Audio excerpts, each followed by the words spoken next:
ज्ञानेश्वराची ज्ञानेश्वरी तुकारामाची गाथा महादेवरावाच्या पायावर चरणी ठेवीते माथा.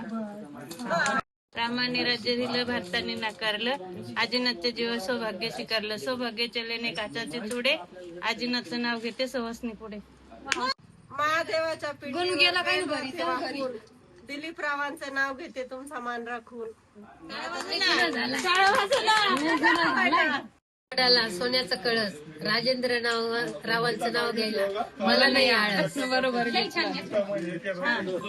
स्वामी शिर्डीचे साई केशवरावचं नाव घेते गणेश आणि सईची आई. हिमालयाच्या पर्वतावर बर्फाच्या राशी श्रीकृष्णांचं नाव घेते रोहित दादाच्या सांडगे पापडाच्या. पैठणी साडीवर शोभून दिसते ठुशी पोपटरावांचं नाव घेते रोहित दादाच्या सांडगे पापडच्या दिवशी. मस्त भारी घेतलं मला.